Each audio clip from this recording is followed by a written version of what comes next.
phantoms, and other fantastic creatures. You're not impressed. All your life you've been running a myth-busting blog. It's gotten pretty popular recently. Abandoned hospitals, creepy hotel rooms, haunted apartments, cursed houses. You spend a night in all of them and take a bunch of videos to prove that all those scary stories are nothing more than fairy tales.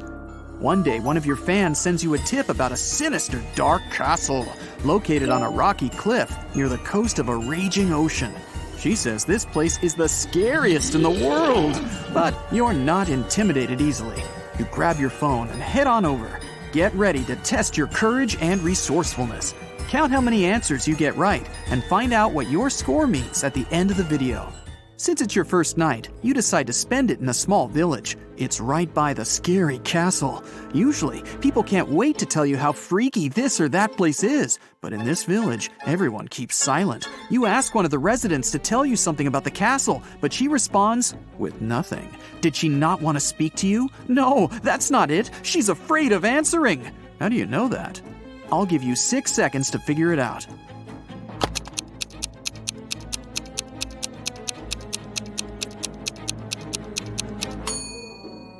Look at her hand. It says runaway on her forearm. To reach the castle, you first need to walk through a small forest. At the edge of it, you see 3 roads and 3 signs. The first sign shows a wolf, the second, a bear, and the third, a vampire. Which road should you choose? You have 5 seconds. Quick, make a decision.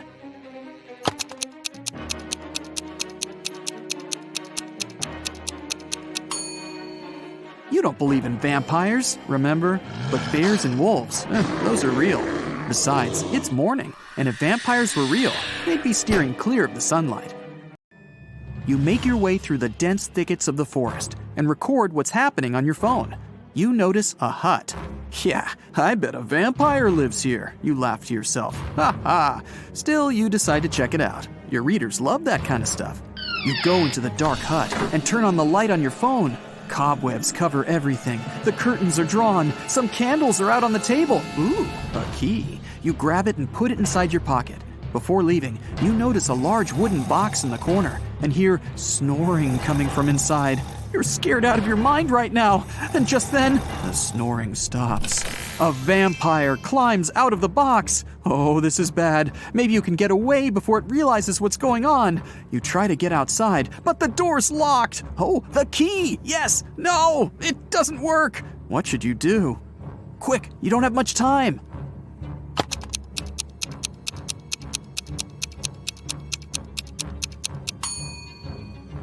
Just open the curtains. If it really is a vampire, it should be afraid of the sunlight. It worked! The vampire jumps back into the box to escape the light, and you make a break for it through the window. Finally, you reach the edge of the forest and get your first glimpse of the castle. In front of you is a large gate. You push on it. It swings open. As soon as you're in the courtyard, you realize you are not alone. 5 other people are there. They're just standing around. No one's talking to each other. You want to know if they've heard anything about the owner of that creepy hut in the woods, so you walk a little closer. But you get a strange feeling deep in your stomach. Something's wrong with these people. You can't believe your eyes, but it looks like some of them are actual zombies. How many zombies are there? You have 10 seconds. Look closely.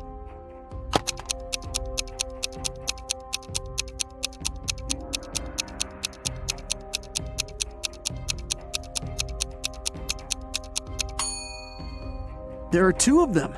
That guy over there doesn't have an ordinary arm. It's all bones, like a skeleton. And that woman in sunglasses, she's holding someone's eyes in her hand. Are those her eyes? You approach a guy who seems almost normal, but he doesn't look at you. He just keeps staring at the sky. It's a little scary. Okay, time to venture into the castle. As soon as you open the door, you hear music. It's a waltz, and it's coming from the main hall. Several couples are dancing around in 18th century costumes. Yikes. You decide to try and blend in by hitting the dance floor yourself. Well, after a few seconds, you look around and your face turns pale. These people are phantoms. How did you figure it out? Look carefully at the details. You have 5 seconds.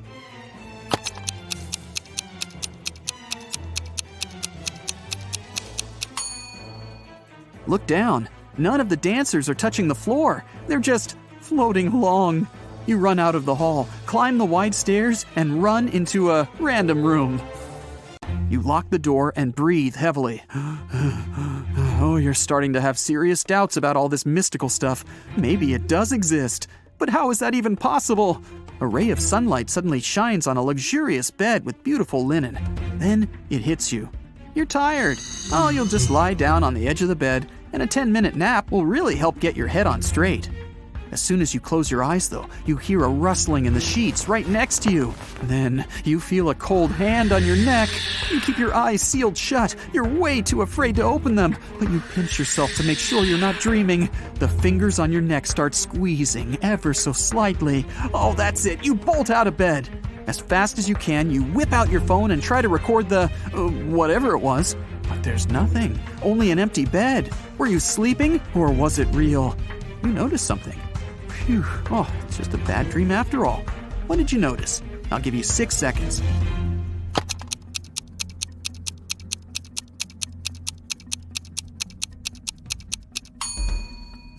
The sun was shining when you lay down. Now, it's the full moon that's shining.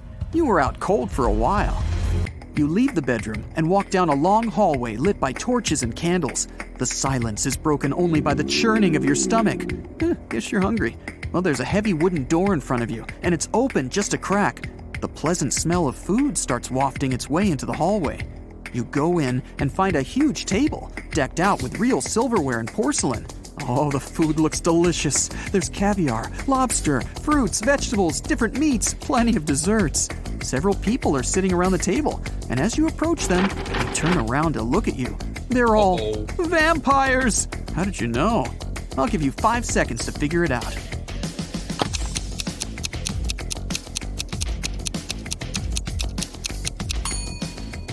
The food on the table is untouched. The vampires have been waiting for their most important dish.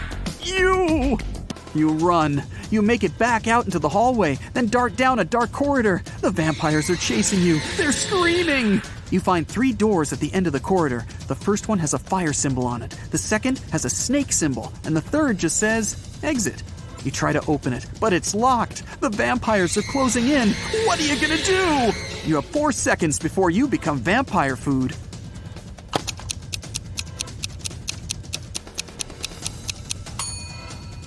Try the key you found in the vampire's hut. Great, it fits! You run out into the courtyard and lock the door behind you. The moon is hidden behind some thick white clouds. You sneak through the courtyard and open the back gate of the castle. Next to the gate is a sign with an image of a werewolf on it. You walk off as quietly as possible. After about 5 minutes, you see a long bridge. There's a beautiful woman standing at the other end. She waves to you and motions for you to come closer. But something's bothering you. Could she be a werewolf? So, you can either cross the bridge or head back to the castle. What can you do to find out if she really is a werewolf? You have 10 seconds for this one. Good luck.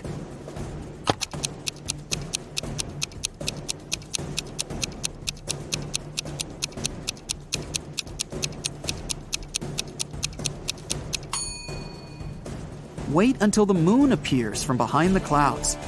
Your intuition was right. As soon as the moonlight falls on the woman, she begins to turn into a werewolf. Still kind of cute though. You run back into the castle grounds and close the gate behind you. Okay, reality check. You're in the courtyard. Vampires are inside the castle, a werewolf is waiting outside, and zombies are approaching. You're trapped. Why did you even come to such a scary castle? You pull out your phone and start recording a farewell video. You thank your followers for their views and comments. Thanks for subscribing. You admit that mystical creatures do exist and promise that you'll never set foot in a place like this ever again if you survive. The zombies are closing in and the werewolf is breaking down the gate. Oh, awesome. Your fear is gone and you realize that this whole thing is staged. It's all a show. How'd you figure it out? Watch the farewell video again and find the proof that everything is fake. I'll give you 10 seconds to spot the clues.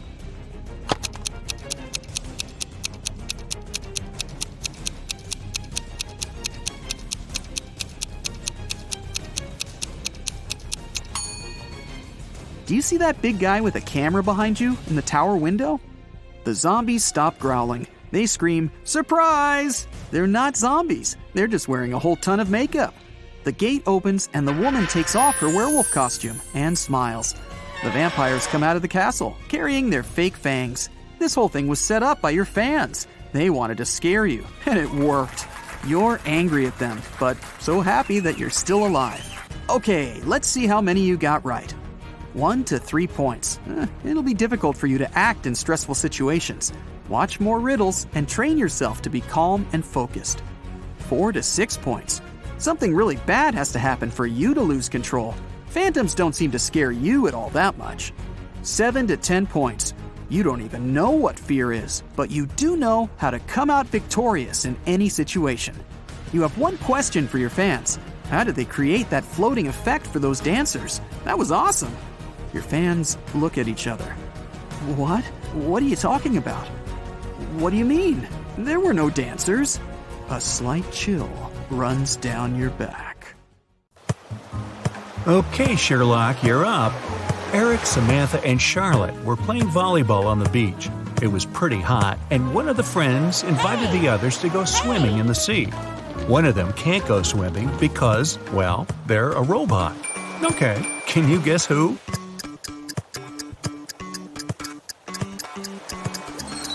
It's Samantha. First, she's the only one who's not sweaty or red in the cheeks because of the heat. Plus, it might seem like she's wearing a small necklace, but it's actually a USB port. It helps her stay plugged in, you know. Jane was riding the bus back from work. She was tired after a long day, but she couldn't sit down because it was so packed. Some of the other passengers were acting strangely, and she was worried that they might have been zombies. Which passengers are zombies?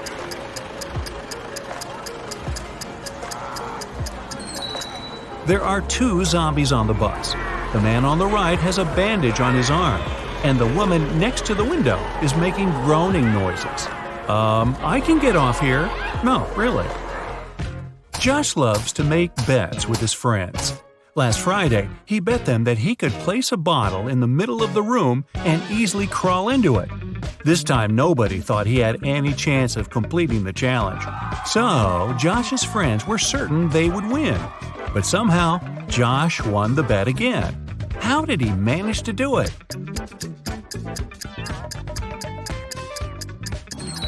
He said he could place a bottle in the room and crawl into it. He didn't mention whether he was going to crawl into the bottle or the room, though. So, he crawled into the room without any problem and won the bet.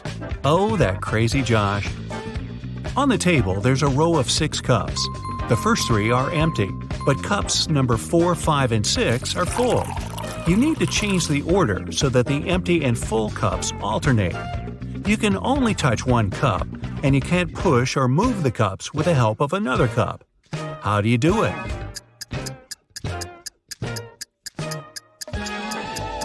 Grab cup number 5 and pour the water into cup 2, then put it back.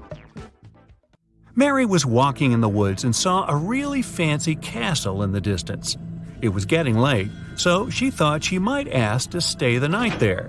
When she knocked on the door, though, it was answered by a troll, and he really didn't like intruders. He captured her and locked her up in a dungeon with 2 guards. The troll told her that she could escape if she solved a puzzle. There are 2 doors in the room. One is locked and the other leads to freedom. The guards know which door will set Mary free, but she can ask them only one question. One of the guards always tells the truth and the other always lies. I have friends like that. Mary doesn't know which one can be trusted and only has one chance to win her freedom. What question should she ask?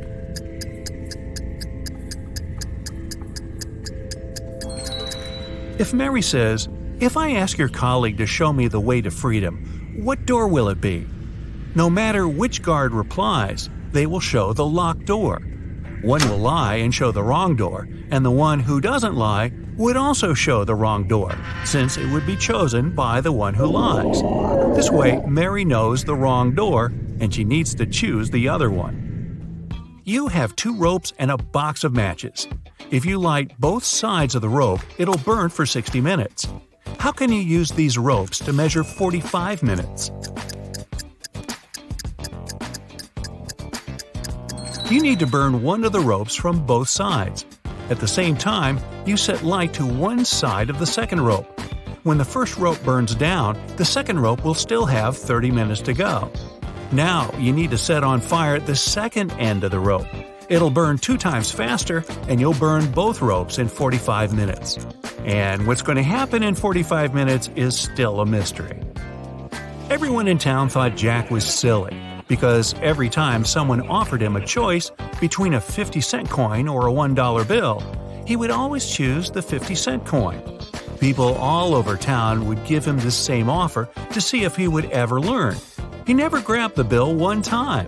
The people in the town didn't realize that Jack was actually a genius. What was so smart about what Jack was doing? Jack was actually really smart because he got everyone in the town to shower him with free money. As long as he continued to choose the less valuable option, people would come and try this trick on him over and over again.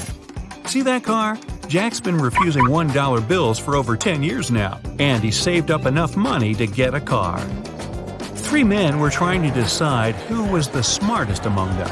A random passerby offered to help. He said he would give them a riddle, and whoever managed to crack it could call themselves the smartest. He said, "You see these 5 caps in my hands? 3 of them are black and 2 are white. Close your eyes." The 3 men closed their eyes. He put a black cap on each of them and hid the 2 white caps in the bag. Now you can open your eyes. Whoever guesses the color of the cap he is wearing is the smartest. The men spent ages looking at each other, trying to crack the riddle. Suddenly, one of them worked it out and shouted, "I'm wearing a black cap." Now, how did he guess?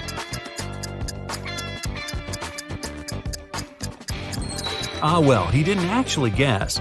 He tried to think logically, but there was no logical answer. So he looked at his reflection in a nearby puddle. You find yourself in a photo gallery.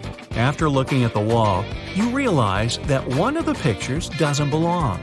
You see a raccoon, a llama, a football, and a balloon. Can you tell which is the odd one out? You have 7 seconds to guess.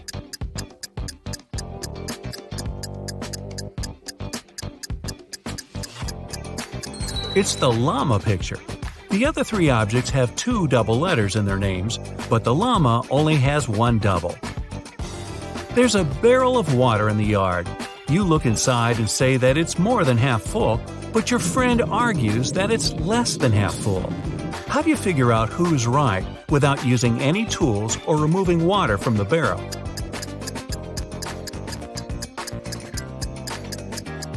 Tilt the barrel so the water just about touches its rim. If you can see the bottom, the barrel's less than half full. If the base is still covered with water, it's more than half full. You find yourself in the middle of a forest with 3 paths in front of you. One is covered with scalding lava. Another is littered with sharp nails and broken glass. And the third path is so cold that it feels like you're in Antarctica. Which path should you choose?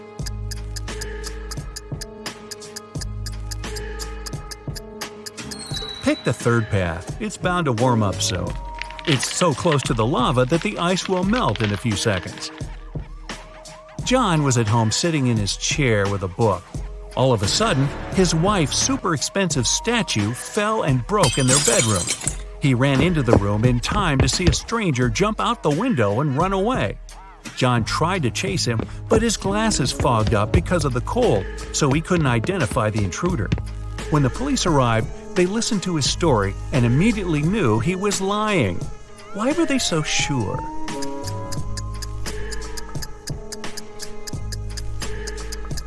Anyone who wears glasses knows that they don't fog up when you go from a warm room to the cold outdoors. It's the other way around. The man made the story up because he didn't want to admit that he'd broken the statue himself.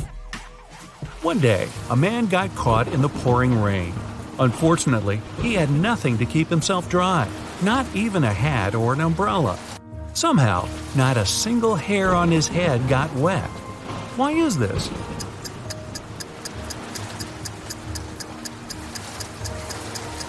Well, the man was bald. You have 3 matches. Can you make a 6 out of them without breaking them into pieces?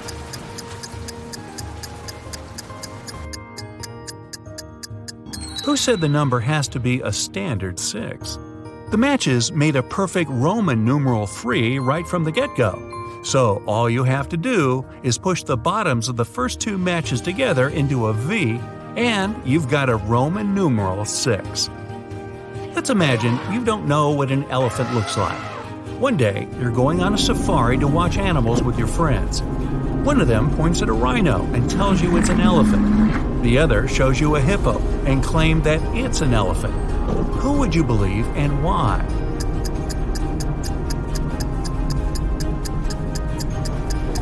You didn't know what an elephant looked like, but that doesn't mean you didn't know what a hippo or a rhino looked like either. You wouldn't believe either of your friends.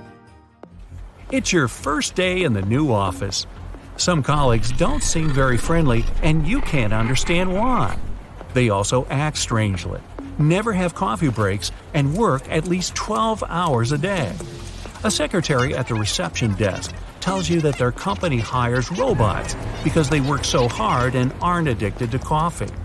She tells you to try to stay away from them and avoid making conversation because they aren't programmed to talk to people. It's quite easy to tell who's a robot.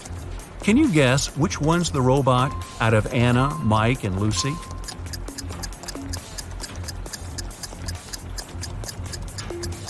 It's Mike.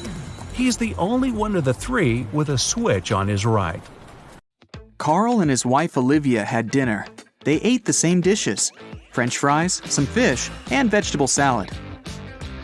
Half an hour later, Carl felt unwell and called the ambulance. But when specialists arrived, he was already unconscious. The man was immediately taken to a hospital. Luckily, doctors had enough time to save him. When they figured out what was wrong with Carl, everyone was shocked. The man had been poisoned. But how could it happen? He and his wife ate the same dishes, but Olivia was perfectly fine. Even more surprising, the next day, the police arrested the woman for trying to poison her husband. How come?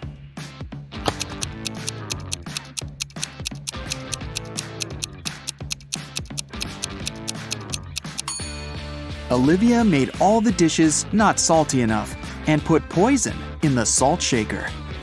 Peter graduated from the police academy and began to work as a trainee detective. 1 week after the guy started his new job, he already had the first tricky case on his hands. One of his colleagues was investigating a series of crimes connected with smuggling. She was close to solving the case, but several days ago, the woman disappeared. Peter visited the last location where his colleague was spotted and found a note: 710-57735, 34 5508 51 7718. Peter has 3 suspects: Bill, a manager in an oil company; Todd, a jeweler; and John, a car dealer. Who's the criminal?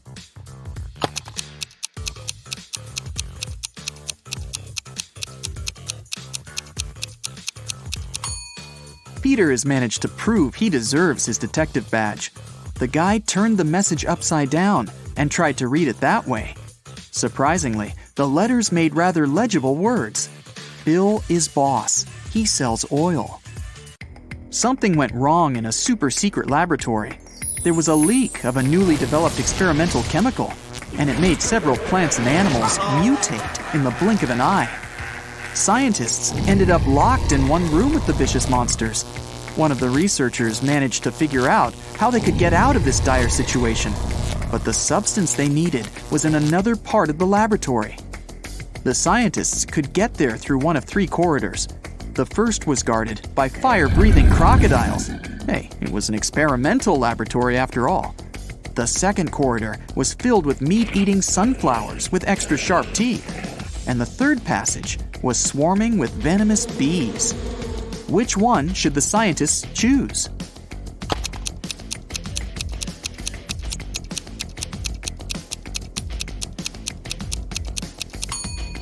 They should opt for the corridor with the sunflowers. Those are plants, and however scary they are, they can't move. Terry and Alice fell in love and started going out. But the woman's best friend Sarah was jealous of their relationship. Alice didn't want to lose her friendship and tried to keep the dates with her boyfriend in secret. That's why she left him coded messages with the places where they were going to meet. That day, Terry found a new note. It looked like this. At first, he was puzzled, but soon enough, he realized where he was going to see Alice. Can you figure it out?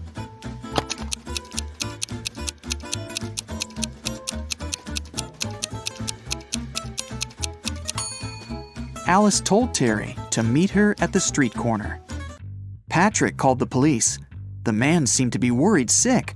"My wife Victoria took our dog for a walk in the afternoon. Several hours ago, our pooch returned, alone. I don't know where Vicky is." The police questioned the suspects. Mrs. Summers said she'd been watching TV all day long. "I was busy delivering the mail," said the postman. "I didn't have time to linger in this area, and I didn't see anything." And Mr. Thomas told the police he'd been working in his home office. The detective knew at once one of these people was lying. Who was it?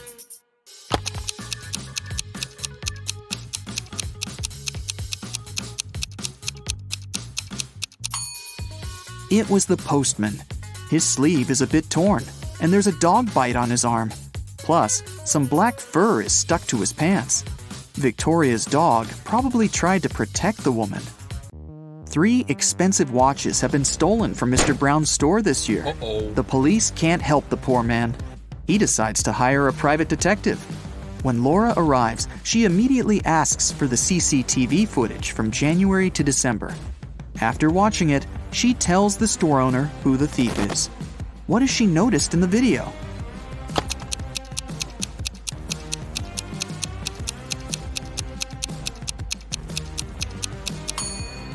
The same guy came to the store several times, in April, August, and November.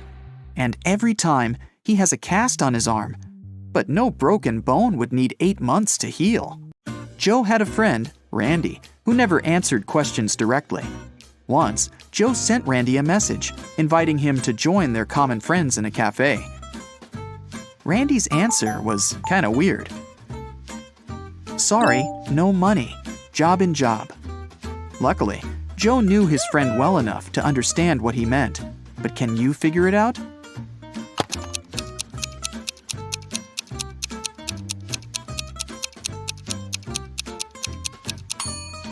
Randy meant he had no money because he was in between jobs. The next time Joe texted Randy was when he needed some advice. Despite all his quirks, his friend was very good at finding solutions to difficult situations. So Joe wrote, "My girlfriend took my professional camera without asking permission, and then she accidentally smashed it. What should I do?" The answer was bizarre, not that it was unexpected. Give, get, give, get, give, get, give, get. At first, Joe didn't think he wanted to follow this advice, but a bit later, he decided it was the best course of action. What was the advice?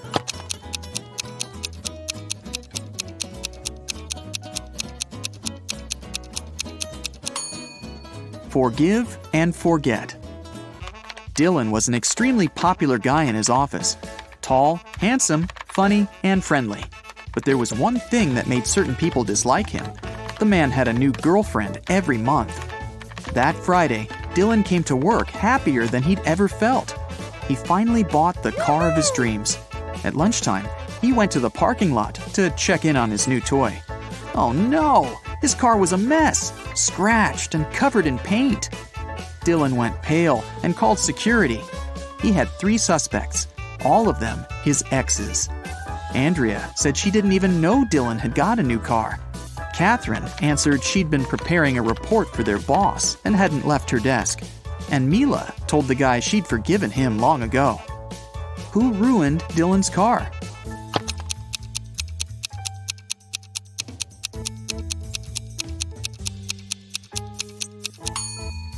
It was Catherine. She had some smeared paint on her skirt, and the color is the same as the paint on the man's car. 2 maids work in a small hotel in the mountains. One day, The hotel owner finds out one of them regularly steals stuff from guests, but he doesn't know which one it is. Look at these maids cleaning the rooms. Can you help the owner understand who's guilty?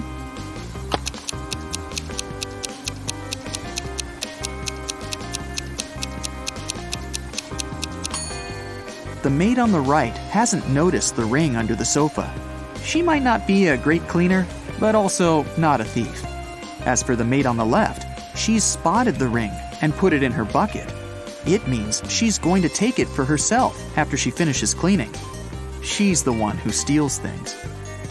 One afternoon, all the money was stolen from the register of a small cafe on the beach. The police have 5 suspects. All of them claim they haven't been to the cafe in the past hour. Look at them closely and try to figure out who's the thief.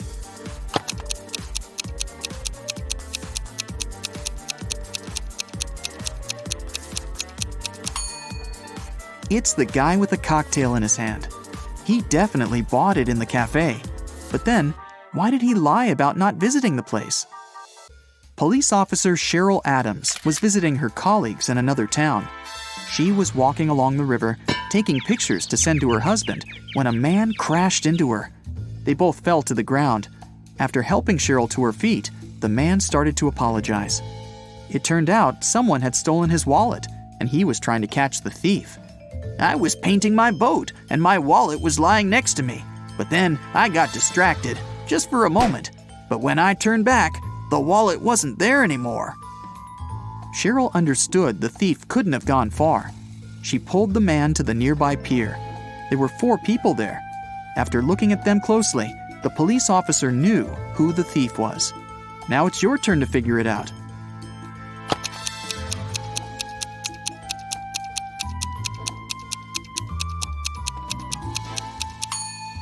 It's the man who's talking on the phone. There's some green paint on his feet.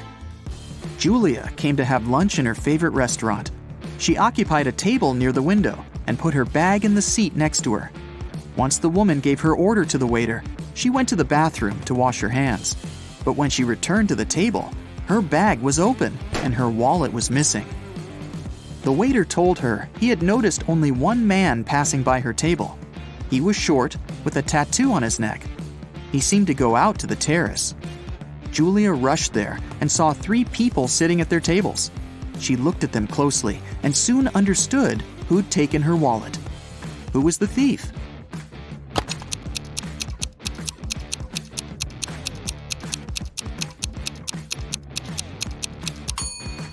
It's the young woman on the right. You can see a wig and some men's clothing in her bag. Plus, she's wearing a turtleneck to cover her tattoo. Wow! While working late at night in a top-secret laboratory, Michael finally managed to create the DNA of a hybrid monstrous creature.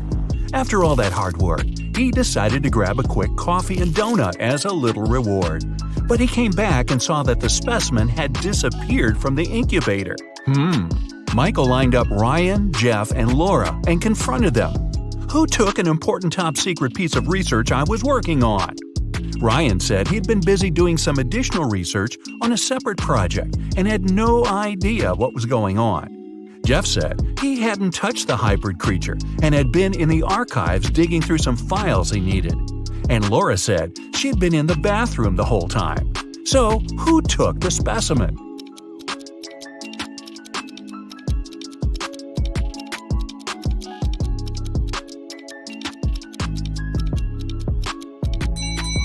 Michael never mentioned that he was dealing with a hybrid monstrous creature. Jeff just let himself get caught. Better think smart next time. Anne absolutely loathes winter, but just like anyone else, she has to go out and do stuff. She had just moved to a snowy city for work and experiences some of the coldest winters. But she managed to make it to the mall to do some quick shopping through a huge blizzard. When she came back to her parked car, she discovered that someone broke into it and took her belongings. When the police lined up the 3 suspects, they each gave their stories. Francesca said she had been polishing her car outside and didn't know anything. Ned said he'd been shopping for clothes, and Earl said he'd been sitting in a cafe on the upper floor of the mall. The police arrested the suspect. Who was it?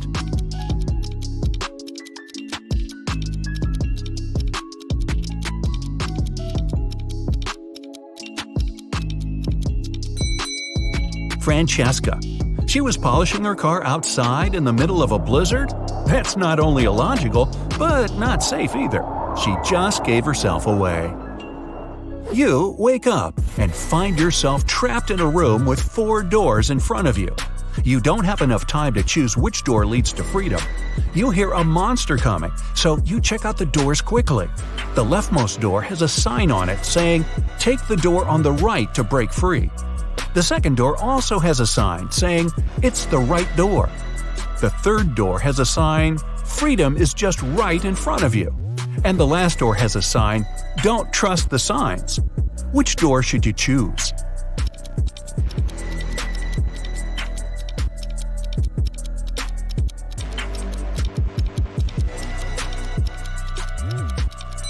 The last door. It says not to trust the signs, but it doesn't mean that they're lying. The first door says to take the door on the right. Not necessarily the last door on the right, but just the one on the right. The second one says, it's the right door. Not the correct door, but the right door, as in the door on the right. The third door says freedom is just right in front of you. That just doesn't make any sense, does it? So it's the last door on the right that leads to freedom. Mason was extremely happy when he got the news that his sister Jane was coming to town. He had just started a new job and couldn't wait to host her for the first time. She was only able to see some nice pictures of the places he visited, including where he lived. When he picked her up from the airport, he noticed something slightly off about her. She was robotic with her responses and seemed stiff with her movements. She wouldn't eat and only insisted that she wanted to rest up. Strange. Had he been watching too much sci-fi? After a while, Mason hears a knock on the door, and to his surprise, it's Jane. But I thought... Jane tells him that the Jane in his apartment is an imposter. When the Jane in the bedroom goes out and sees the other Jane sitting on the couch, they're both in shock. They both try to convince Mason that they're the real Jane. But who will Mason believe?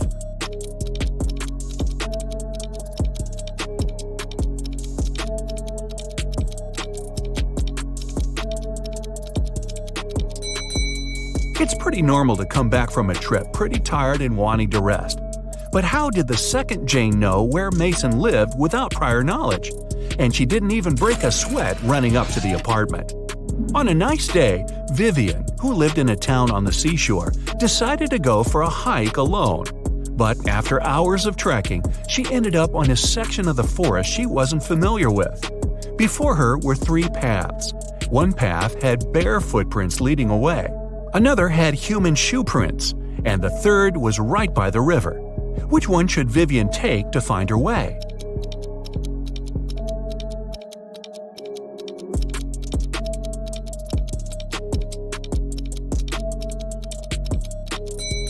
The river path. Since she lives in a coastal town, the river mouth most likely ends up in the sea. That way, she could figure out where she is. Melissa is sharing a train car with 3 other people. It's a very hot day and the air conditioner doesn't even work. James starts complaining and only calms down after opening the window. Melissa lays down her red silk scarf her grandmother gave her next to her. Judith compliments it. Robert, a senior, mentions that he forgot to bring a gift for his wife who will pick him up from the train station. James has a crush on Judith. After a while, Melissa goes to the bathroom and comes back to find the scarf missing. Who was the one who took it?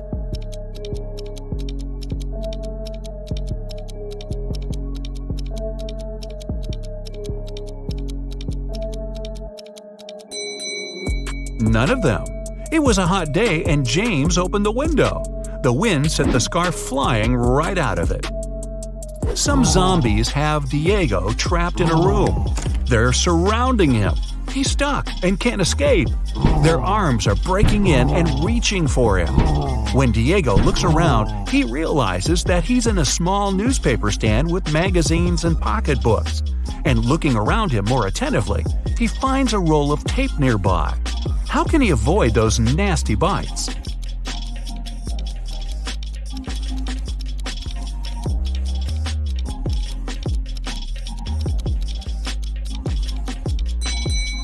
The only way for Diego to escape will be to tape those magazines around crucial parts of his body where they can't lay his teeth on him.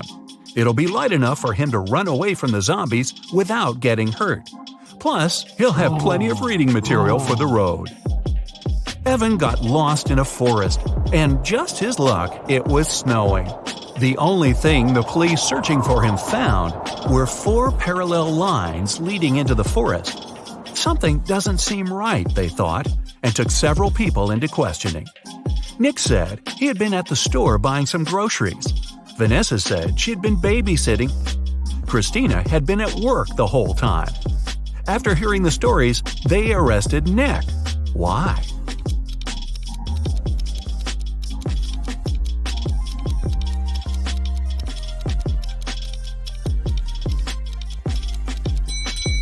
Nick was in a wheelchair. The 4 parallel lines were left by Nick rolling into the forest and back out. It's the beginning of a new school year, and Dave started a new job as a computer studies teacher at a local high school. Another fellow teacher, Roy, didn't really welcome him because he wanted that position. But at the end of the day, there was a security breach which leaked out a lot of important information about the school. When the police questioned everyone, including Roy and Dave, they each gave their stories. Dave said, "I was checking exam papers and was at the staff room the whole time." Roy said, "I was preparing homework for my classes when everything happened." Who should the police arrest? Who was lying?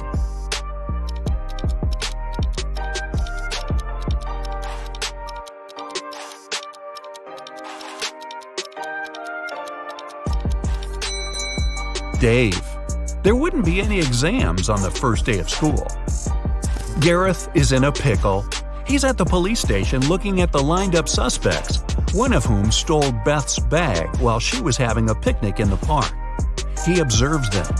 Beth describes the culprit as someone big, no hair, and wearing a black jacket. All the men lined up matched the description. Gareth looks at each of them, and they all have one distinct trait that makes them stand out from each other. Suspect number 1 has a beard. Number 2 is wearing shorts. And number 3 is wearing glasses. Gareth knows immediately who to arrest. Who is it?